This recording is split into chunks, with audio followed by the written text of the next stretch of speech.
Некои подиректно, некои одоколу. Европските представници пред и после референдумот јасно кажаа дека промената на името е единствен услов за почеток на преговорите со Унијата за земјава.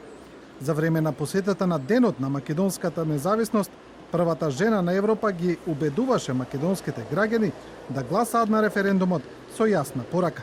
Референдумот е всушност можност за отварање на вратите на вашата земја, за да учествува, да биде дел од евроатлантското семејство. Вие се поканети да станете земји членки на НАТО, вие имате можност да пристапите во ЕУ. Меркел не го демантираше ниту ветувањето на премиерот Заев.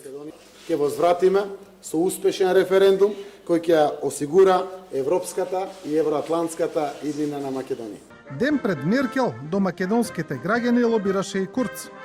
Да се изјаснат за решавање на спорот со името и за европската перспектива. Францускиот председател Макрон, кој сега грижејќи се за внатрешните проблеми, ветувањата на најблиските колеги во однос на Македонија ги става по страна, случајно или не, во тогашното видео обраќање не вети ништо, освен светла иднина ако се гласа на референдумот. Vous êtes interrogé et qu'un référendum est organisé le 30 septembre prochain. А референдумското прашање беше јасно.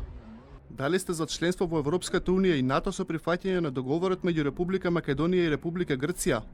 Евроамбасадорот Самуел Жбогар во интервју за порталот European Western Balkans беше директен. Самото прашање е поврзано со членството во Европската Унија и НАТО, но и да не беше така, многу е јасно дека успехот на референдумот и консеквенците што ќе следат, промената на уставот, се предуслов за земјата да оде напред во однос на незините евроинтеграции. За потоа Жбогар да ретерира. Денеска јас не можам да го соопштам отворањето на пристапните преговори на вашата земја со Европската Унија во јуни, бидејќи тоа е одлука на сите наши членки. Повеќе европски, но и домашни политичари, како вице-премиерот Османи, укажаа дека недоделувањето на датум за преговори ќе го поткопа европскиот кредибилитет. А министрот Димитров неколку пати укажа дека тоа ќе значи крај на европскиот пат за Северна Македонија.